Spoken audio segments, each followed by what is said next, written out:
So we're going to be very cautious about doing a parallel. We're going to concentrate on this end, moving small amounts,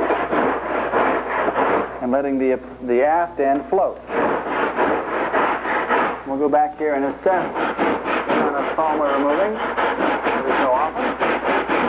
It won't take much. We come back here. You can see where it's being removed.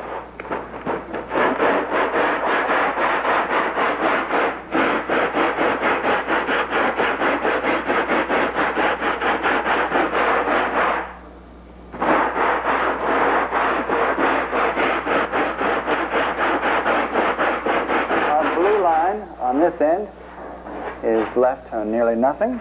We're just removing a small portion of the line here. Now we'll reassess the fit.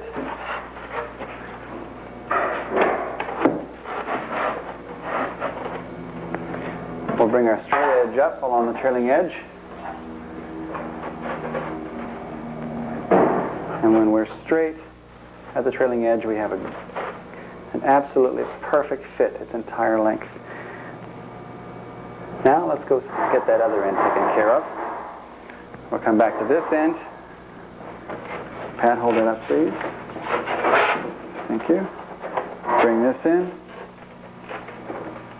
Now, if I bring this up against that trailing edge, I have the same condition on this end. Not nearly so pronounced over this distance, but we do have a minor discrepancy. So we'll pull this out. Set it down.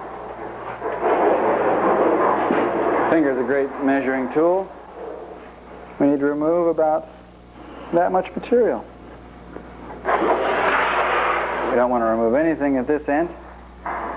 We're going to put some marks on here.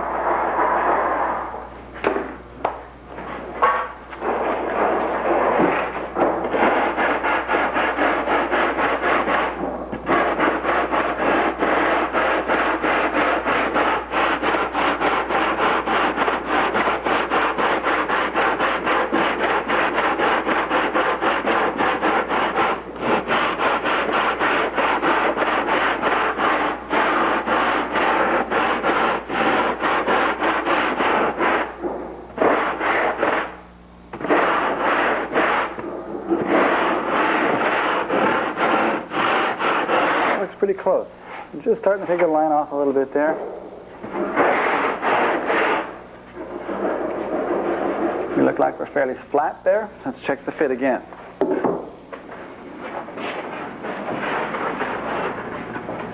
Oops, I'm sorry. Pick your end up.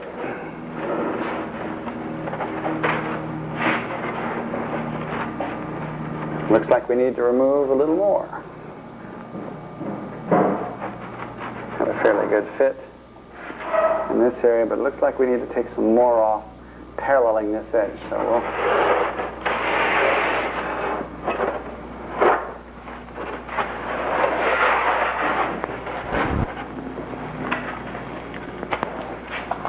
set our straight edge on here and take a look at that.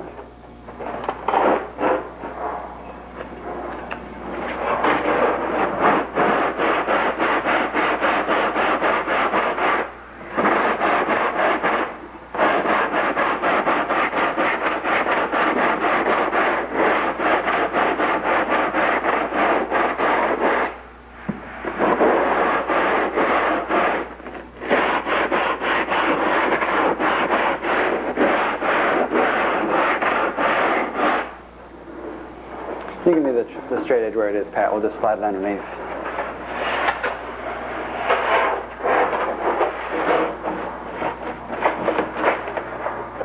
There we go. Straight the entire length, butting up against the front face. Straight edge is, the trailing edge is straight. Now we can take the foam cores, fit them into the jig, and let's make this assessment one more time before we commit them to being bonded together. I'm going to split the difference on the jigs. You might need some extra hands to hold the the cores in place.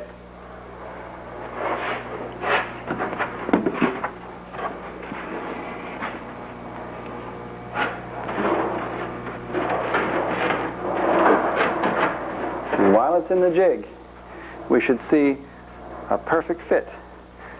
We get the trailing edges right straight with one another, because with this cut being perpendicular, one edge is higher than the other edge. We can expect some minor mismatch. Once that's in place, and I'll go for the inboard section.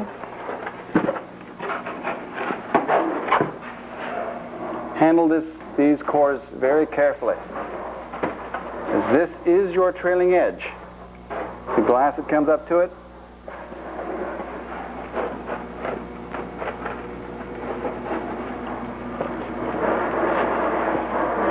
that is certainly, now we bring this one up too, because remember, we're talking about a straight line here.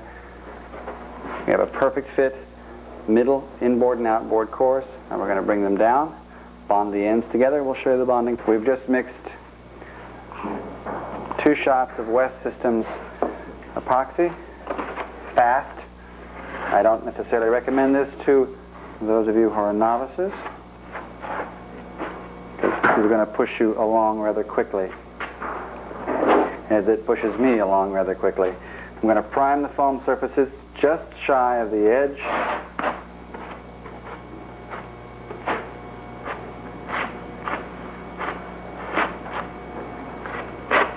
I'm going to do the same to the opposing face.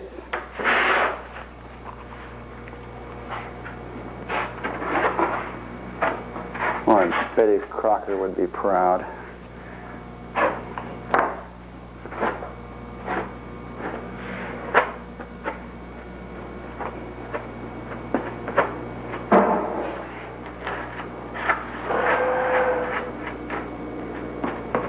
Now we're going to put a smear down the center of this. We're going to put the 2 ends together. Now, I'm not going to do this to the opposite end, because I won't have the time to do all of this before this batch of resin begins to go off. So we're going to do what's manageable here.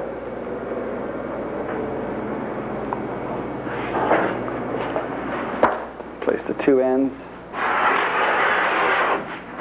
of the cores together.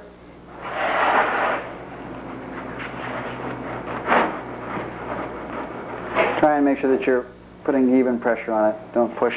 Don't do this number, or it'll all squeeze out one side or the other. So try and keep it middle. I'm getting squeezement out the opposite side here. Getting it out of the front here as well. Richard, you can be pushing toward me. It's at the base. There you go. Good. Very good. It looks pretty decent. Okay, relax. We'll get out the drywall screws. Other side, drywall screws.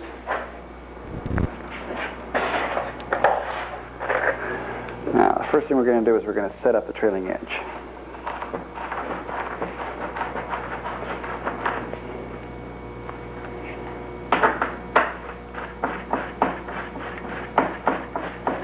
You can do anything you want with the screws in this area. You're not going to mess up the foam, because it's going to end up getting trimmed off anyway. Now, I've also noticed that we didn't put any resin between the blocks in this area.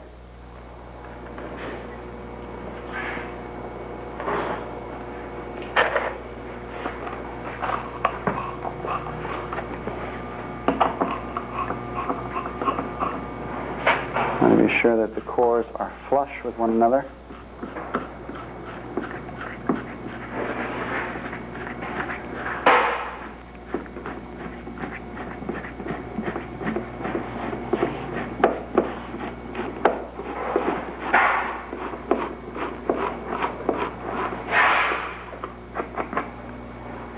Getting squeeze out of resin. Make sure that it doesn't matter if this is lined up so much as these surfaces. They were sanded with the same template, so they should line up. Put that again, David. Make sure that these surfaces match up here. Minor pressure change. Make sure that they match up here and that they match up on this edge. That is your trailing edge, this surface here. Right here. This area here. And at this mating surfaces. There can be some sanding after you've gotten them together and they've hardened. I'm going to go ahead and run this together here on the surface.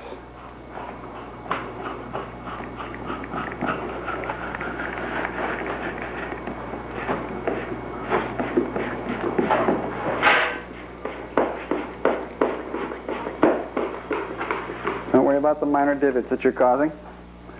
They're going to end up getting filled just prior to coating your surfaces with your carbon fiber.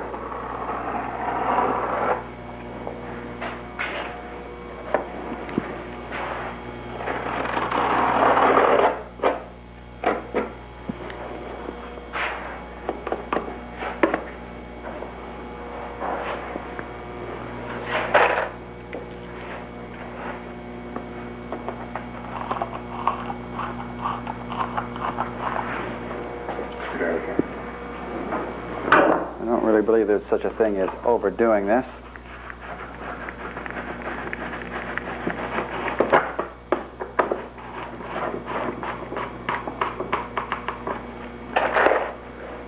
If you take the head of the screw in until it's flush with the surface, you're getting about the max potential of its ability to squeeze two foam surfaces together. Once we get the screws in, we're going to use a straight edge along the shear web. Check the alignment of these two butt ends. But if you're applying too much tension on one side or the other, your core will bend.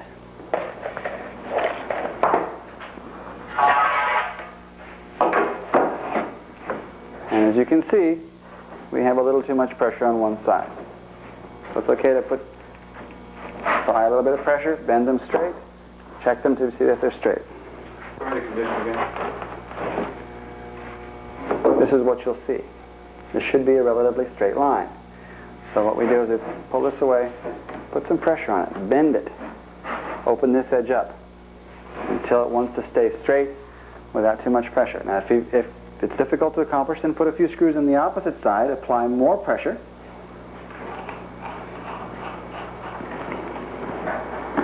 You're really adjusting the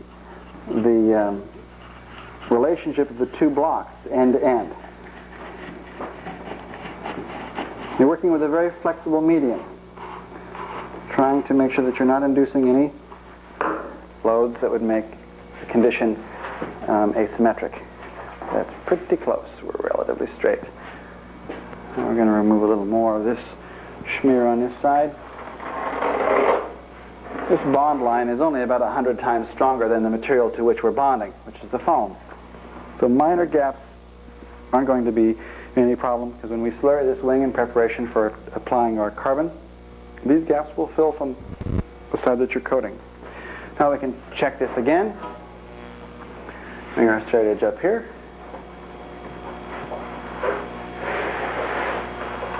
Pretty close. It's, as I said before, a very flexible medium, so minor discrepancies here are not going to be of any real consequence. Make sure the surfaces are flush. That's what you're going to use your screws for. Make sure that they mate correctly.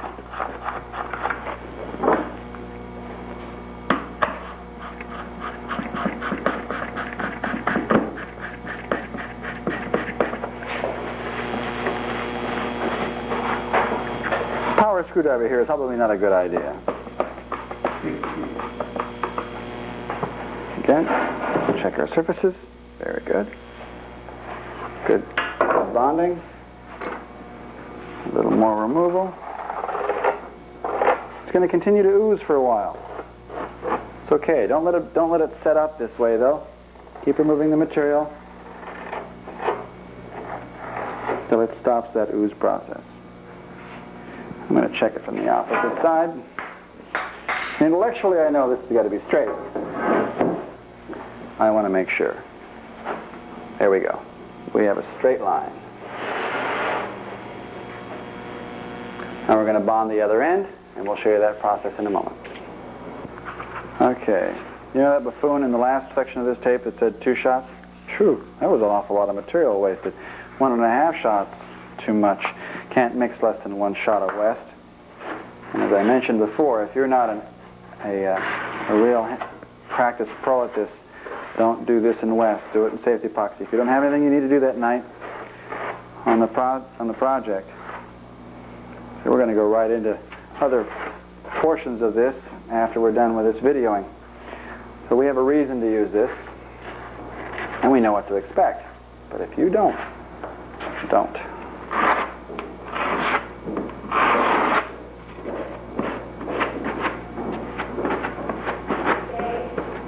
Filming.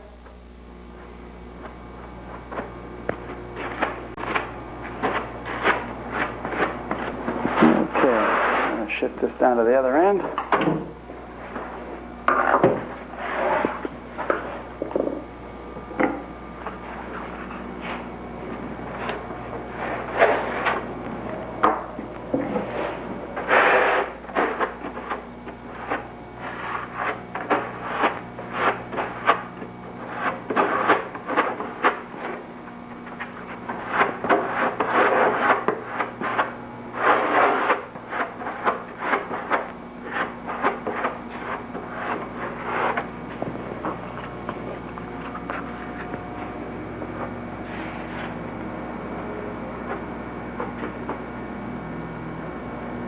Don't try and fill these areas. They'll get hit when you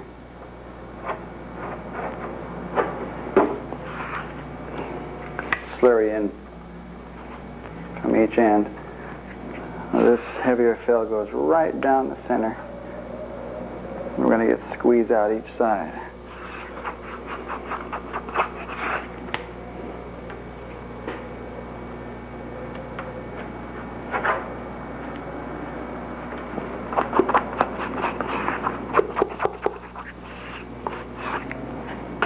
Okay. Pat, if you would give me a little hand here. Pick your end up. Just push right along about right here.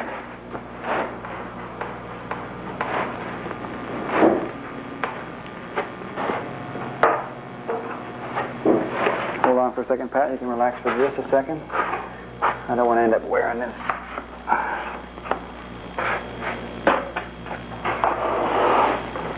Okay, push again.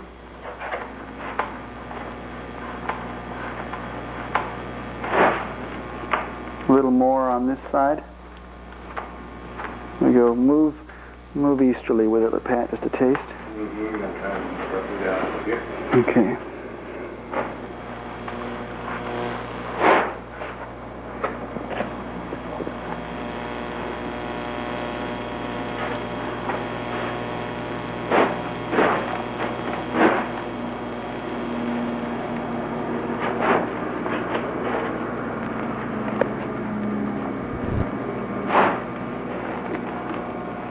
Move back that way some.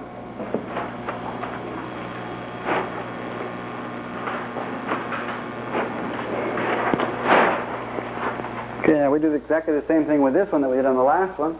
Okay, now that we've got the blocks together, we're going to roll it over. Try and put as little bending load on it as possible. We're going to bring it over to the table, jig table, and set it in the jig. I need to come my direction a little more. We're not there? No. Now I'm halfway in it. Okay.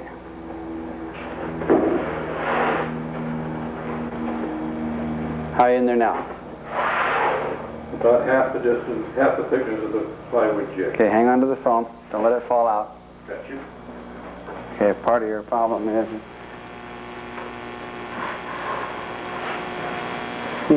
we could stand to move inboard. We're dead center there, and we're dead center here. Okay. What we're going to do, we're going to get the opposite portion of the wing jigs in place.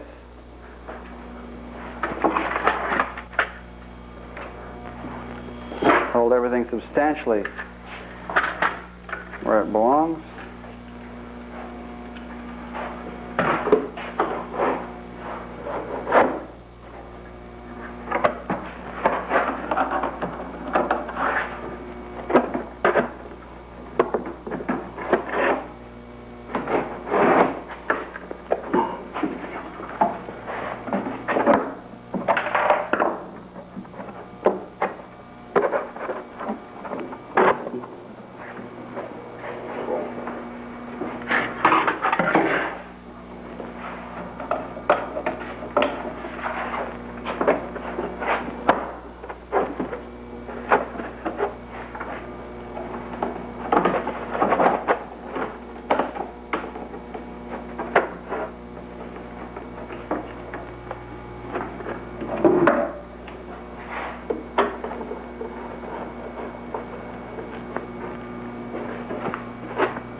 Very good fit there.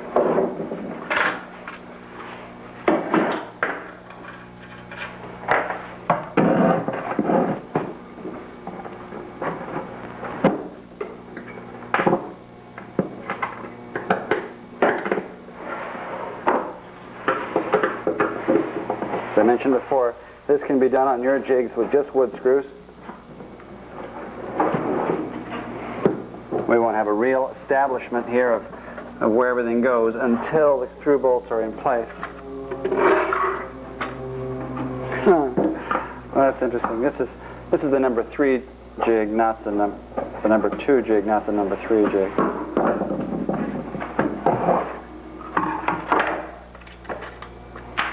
Pretty amazing that it fit in place.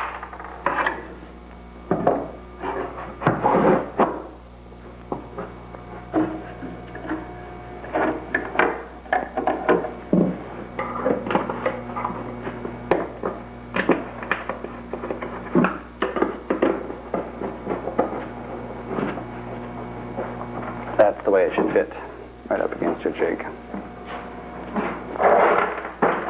Now, number 3.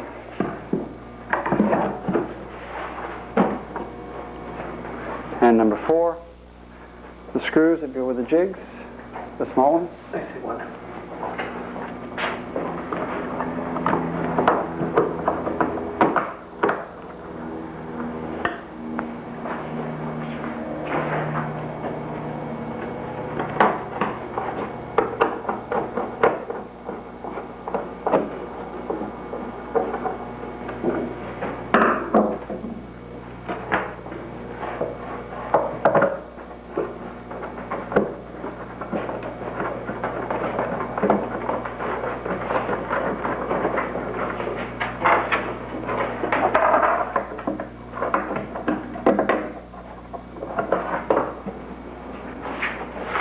We're running these bolts in? Yes.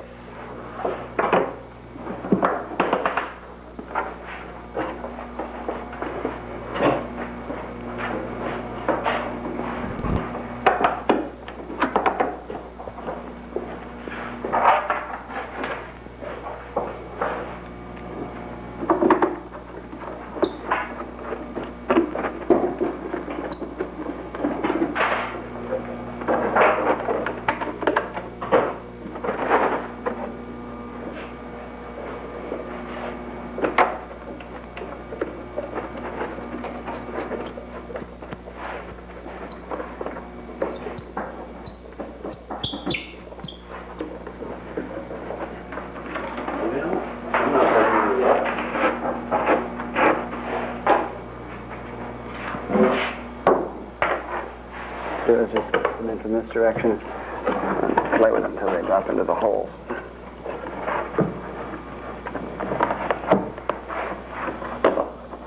There we go. Okay. From your side, sir?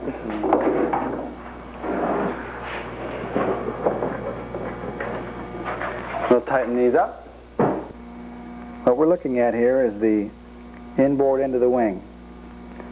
You're looking at a square that's 2 inches wide, 2.5 inches high. You notice a 1-inch dimension shown from the outboard end. You see where it says top. It's the upper edge of the core, 28.84 is the dimension from the center of where that block goes, which is 1/4 inch aluminum, to the center of where this block goes. I'll give you a dimension here. From there to this end. See if we can get a focus on that. 28.84 inches. The most critical dimension on the wing. Now the lower position here is laid out from this surface. We use a square to make sure that this is perpendicular. The center of this perpendicular to the center of this upper surface. And look down the edge of the end of the wing. You can see the rest of your wing core. All the jigs in position. Oops, there's a reference to an older method. And we'll put the blocks in place, make them up. In our last segment, you may have heard me comment that this was supposed to be perpendicular to this edge. Well, the center line of it, yes, to this point. But the edges need to be, as well as the end of the block, perpendicular to this edge. This is the bottom. We're going to take a router here in a moment, and we're going to route out this entire area. The router will make a little round cut in the corner, and I'll take a saw blade or a knife and get the edge to be just about the way we want it. Now we're going to do a little check here. Pardon the noise.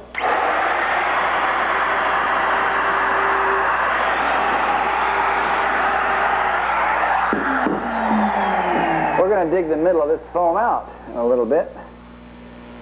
Spot on, 1/4 inch deep. Now we're going to go ahead and cut the rest of this out very carefully.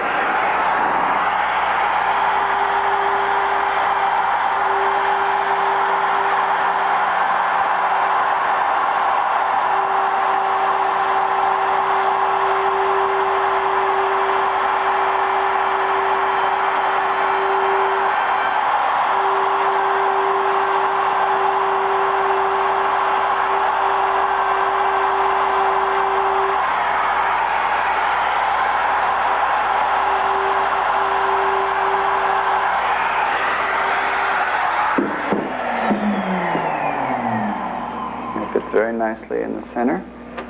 I'm going to crush that foam back into the corner. Well, it fits at the top.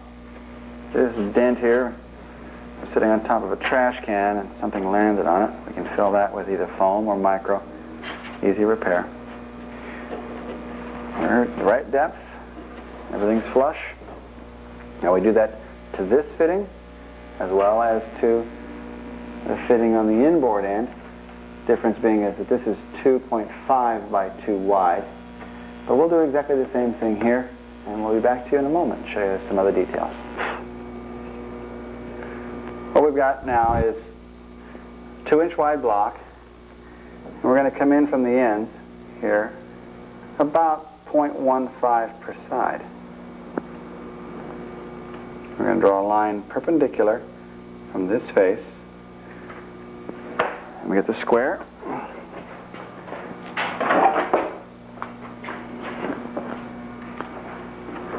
We know we're approximately 3 inches wide, so to there, to there. Now we go 3.4.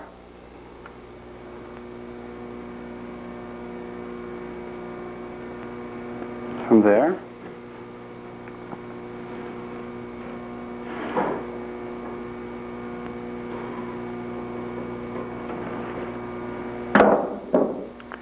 Take something circular, approximately that diameter, and we draw a circular depression, circular end to this. Let's see how I do freehand here. What kind of artist is this? He's close. I'll see if we're still in the ballpark. Very close. Should be a little longer than that. This isn't a critical dimension. Maybe you couldn't tell that by now. I don't know. We do the same thing on the opposite side. And what we're going to do is we're going to go in here.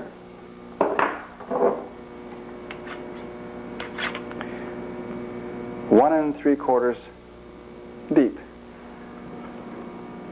to this point. And we're going to cut a depression in this rounded bottom here to here, and we're going to come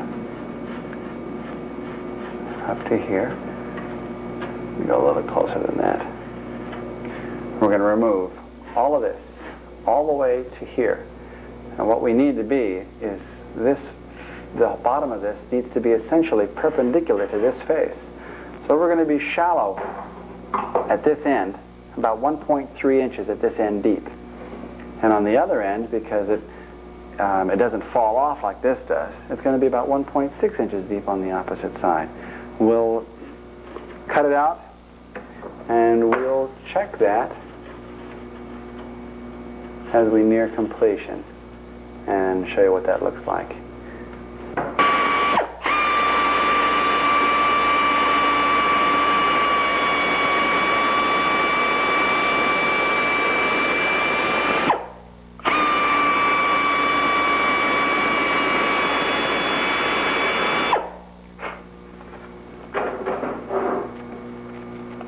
This is about 1.5 inches deep. So if we go just about to its full depth.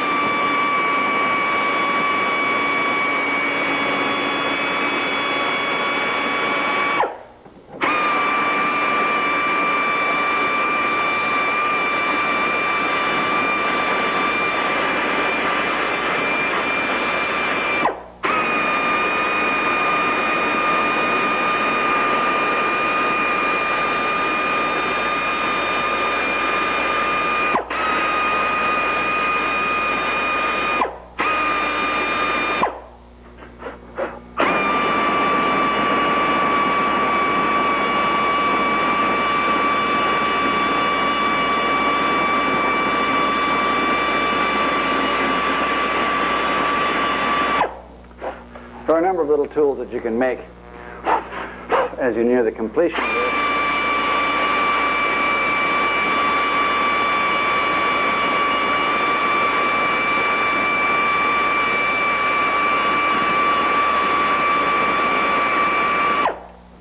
That will make it easier to finish it with straight edges.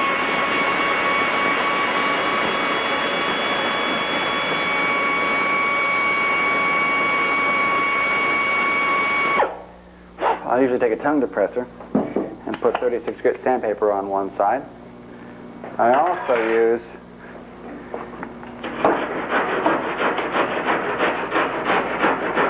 a wood rasp on one edge. Be careful with the corner. It's easy to dig the bottom. Use the curved backside.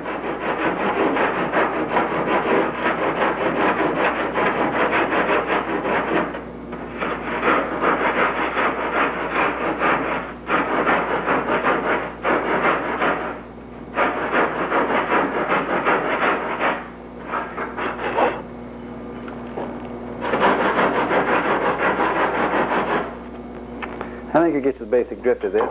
We'll get back to you in a few moments. Sandpaper. We're going to make one of the tools that I mentioned before. This has got a curvature on this side. That's the side I really want. I'll get as much of the adhesive back as I can on it.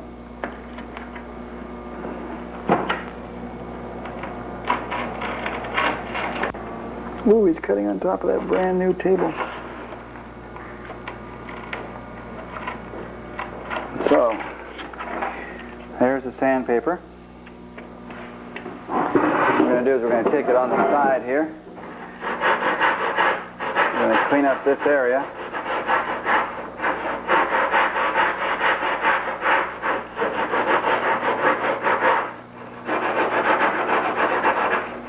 Not much I can do on the bottom since it's not curved, but I can get in there by hand.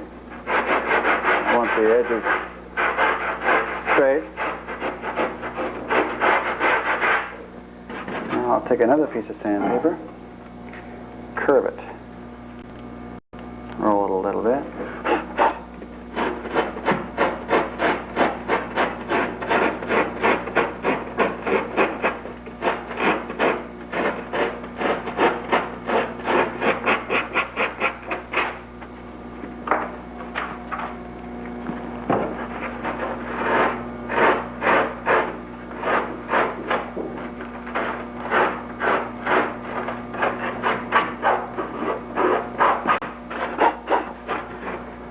When we go to glass this, we'll make up a fairly dry slurry. And we'll push that slurry into the foam. And you can see my finger, I can round that foam and shape it with my fingertip. And with the slurry, it makes it even easier to match up and get all those imperfections out of the interior.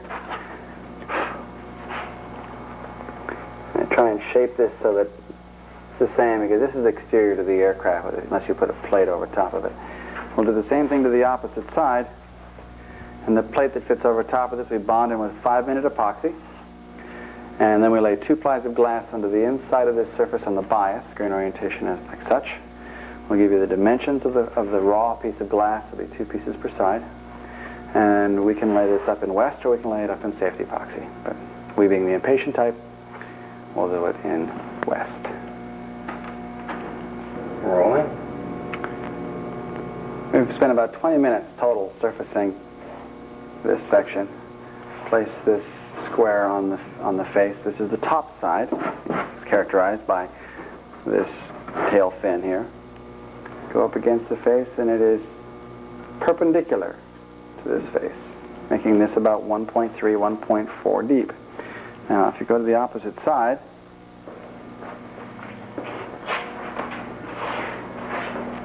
the opposite side is not quite perpendicular when we get to the base, but we're 1.6 to 1.9 deep here, 1.6 to 1.8 deep here, I'm sorry, which is more than sufficient to be able to get access to the center of this plate when it comes time to bolt this surface on. Now we're going to bond in the aluminum plates.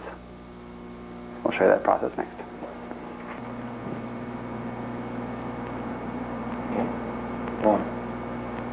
This is the 2.5 by 2 inch wide block. This edge has been radiused. Now, what we're going to do with this is it fits quite tightly into the foam.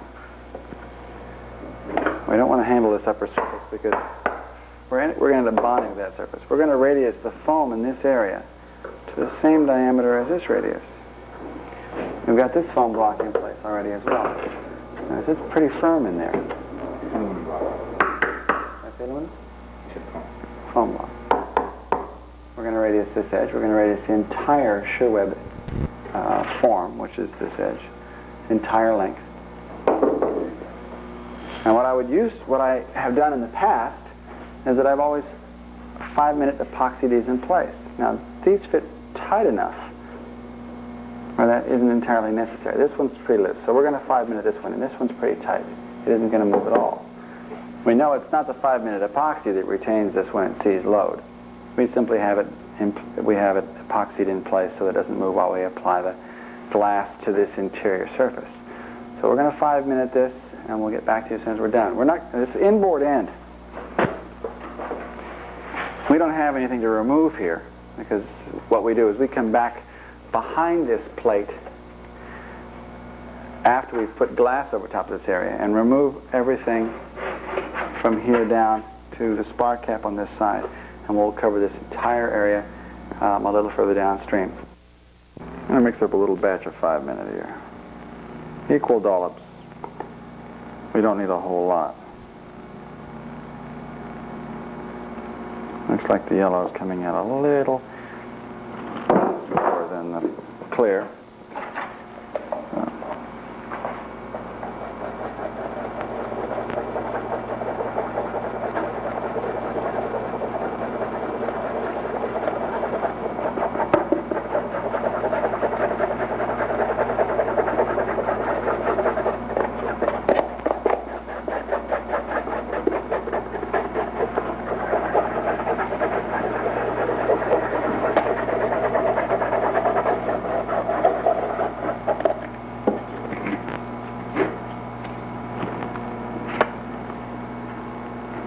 right around the edge. Just enough to keep it from moving.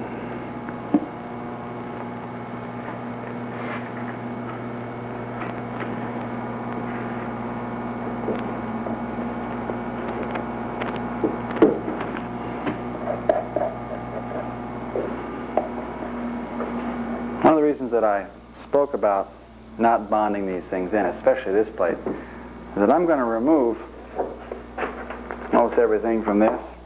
The one thing I'm not going to remove is the first 6/10 of an inch of the foam in this area. So I'm going to go ahead and bond in that 6/10 of an inch wide area. I want that foam firmly attached in that area. Up on the edge. I'm sure that if we analyze the structural reasons for doing that, they'd be non-existent. But the idea of having anything in composites buried that is not bonded is kind of the antithesis of the whole idea. This is an instinctual thing, not so much an intellectual thing. Okay, so we're bonded in there. Squeeze out the excess. Get it off. Stuff has a wonderful smell. That was sarcasm, right, Dave? Yes. Actually, I hate to admit it, I kind of like the smell. It reminds me of pineapples. And we don't waste the bottom of the cup because we'll never use that portion of the cup again. Still good for other uses. Now we're going to cut a couple of pieces of glass per side. We'll have a total of, he's going to come back and focus on this for us. So if we're 6 inches here in length, and approximately 2 inches in this direction, a little less than 2, that's 8. So we'll cut it, let's cut it 9 inches in length. And that'll give us, 8 inches will do us. Because we're only going to go right up to the edge of the block. We can lap slightly onto the aluminum. Not really our intention, but the biggest dimension here is 4.5, and in this area it's 5. So we'll cut it 8 by 5.5. And we'll look at this other side and see what we get here. We got 7 on this side.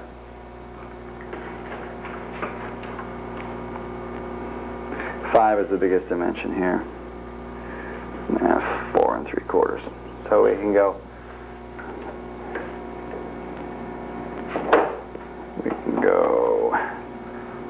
We'll go 8 by 5.5 on this side as well. The extra won't hurt us one little bit.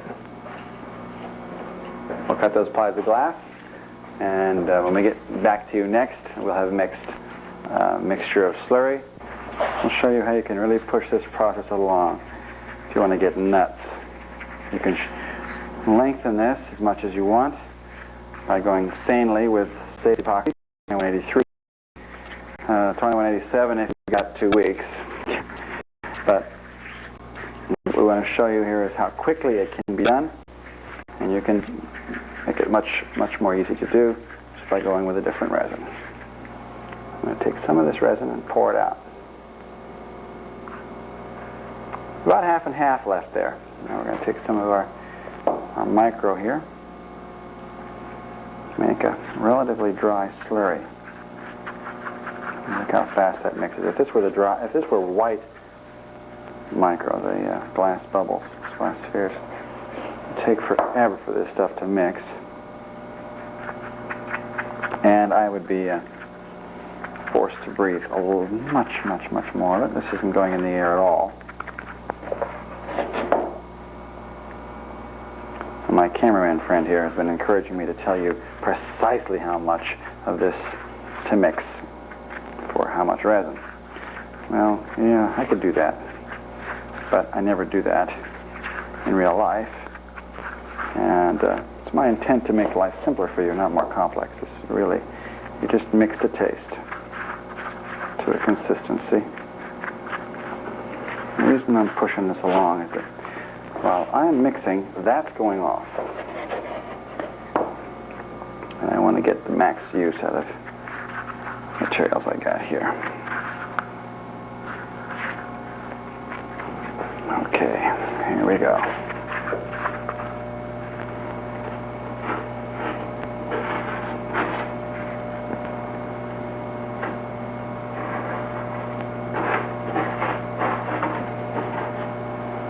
And what works really well for this is fingers.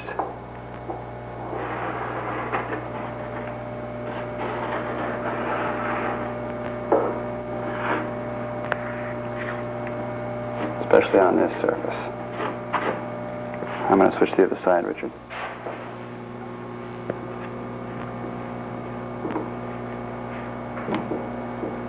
Got some right up here in the corner. I'm going to push some, come aim up.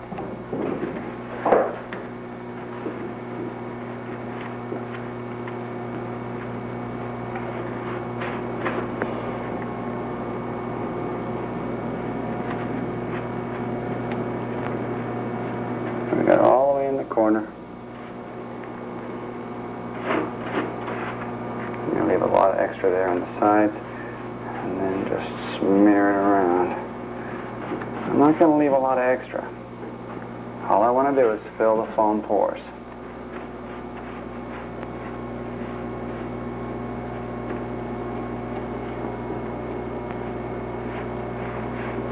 I have a paper towel standing by. There's that extra I was referring to.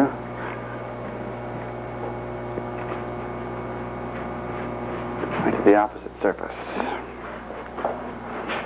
Yeah, you get to see this twice.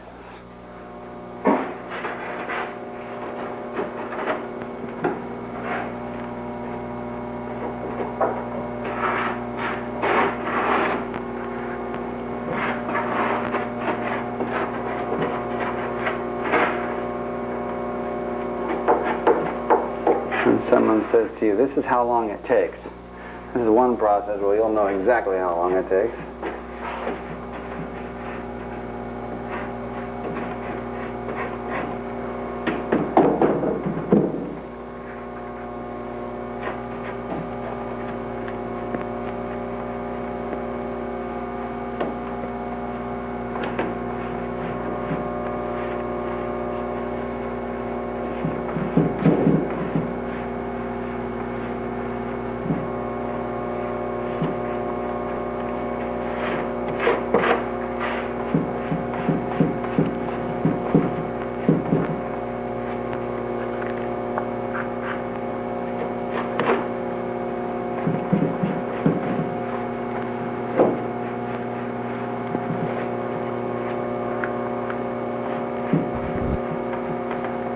When I'm done here, I'm going to have Richard come over to this and look it over very carefully. And I want him to look up underneath. You might see a small radius, micro around the perimeter. Okay, Richard, go ahead and dive in there. I'm going to clean my hands up. Stay on this side, because I'm going to come back to you with a layer of glass, a little bit of resin. First thing I'm going to do when I pick up this resin is feel the bottom of the cup. Not bad. It's not getting hot. We're going to fold the cloth, tuck it up right up against the top. Make sure it's plenty long enough. Right against the aluminum. Now you can see as I push it in there, I can modify its shape by pushing on it. All this excess is fine. Doesn't really matter. I'm going to go right for the center here. Now this excess is going to be a pain, so I'm going to cut it free.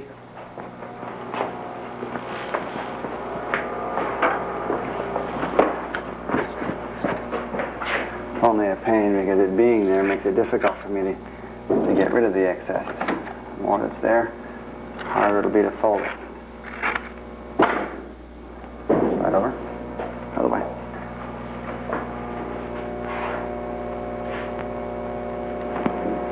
can see it folding on itself in the center.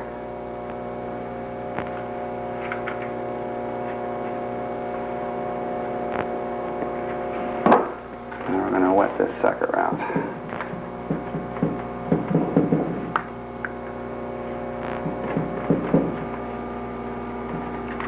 The cup is getting warm. Just beginning.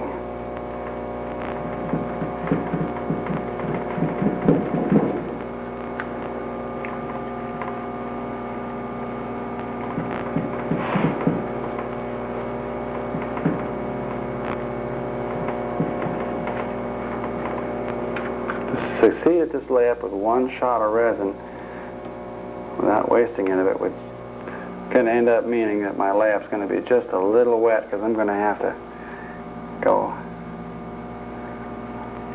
along here without taking as much consideration for being a wet layup as I would have normally. I'm going to move to my right, Richard.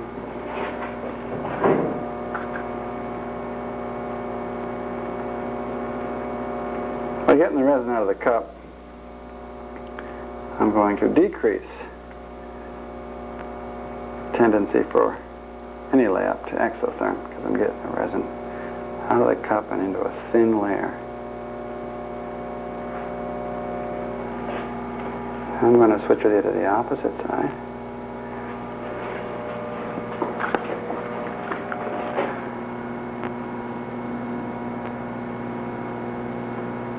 I've got some extra resin there starting to flow on that side. Use my finger.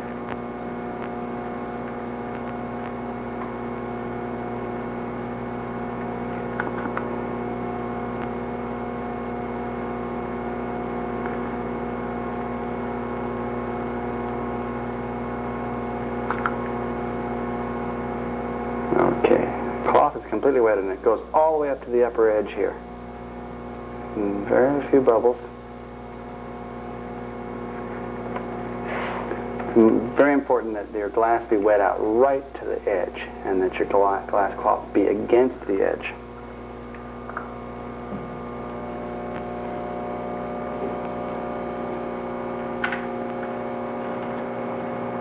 Second layer, all the way up against that aluminum plate.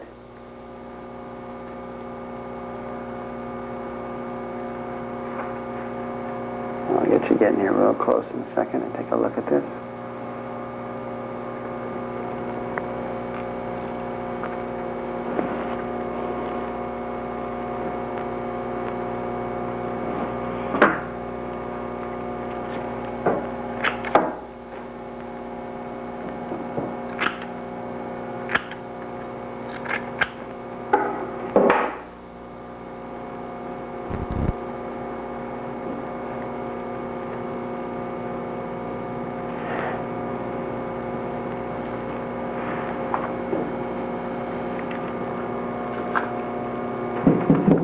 Not going to need as much resin on this portion of it because we well soaked the first one.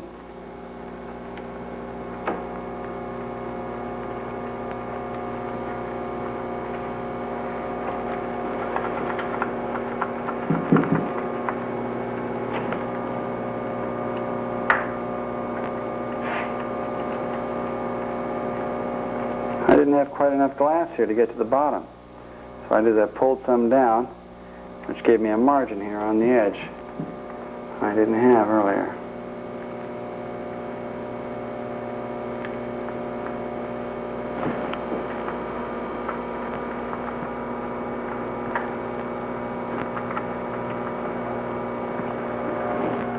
Yeah, we're doing real good here. A little extra resin at the top.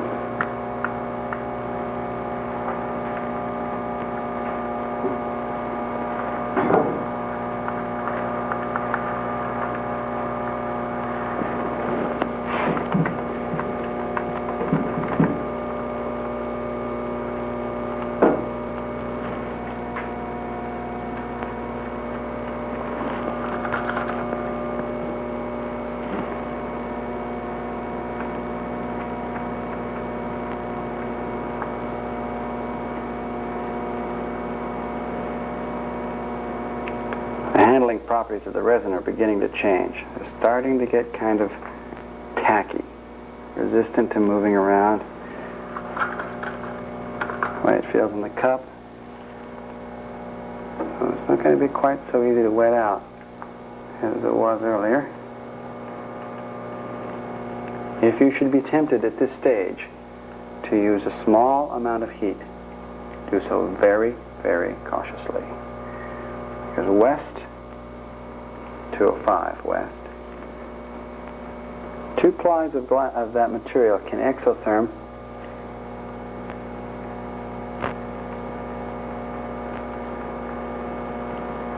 pretty easily, especially if you've even ever so slightly overheated. Okay, now Richard, if you can, get a good close look at this. Make it out of your way. We're not going to show you the opposite side because it's going to be a repeat of this. Plates down inside, your glass is up in here in the corners. There's not many air bubbles. It's not a real wet layup, it's a little on the wet side. Part of the penalty of being pushed along in speed. And you're saying to yourself, well, what's happening to the microballoons on the other side? Well, the microballoons on the other side are thin, and they're not going off. It'll take a long time to go off. And if I get the extra resin out of this brush by squeezing it out, it'll be okay for the next mix. I'm going to mix up another single shot of resin and go on with the last part. And unfortunately, that single shot of resin will have some waste because you can see how far one shot went with micro and the application of the glass.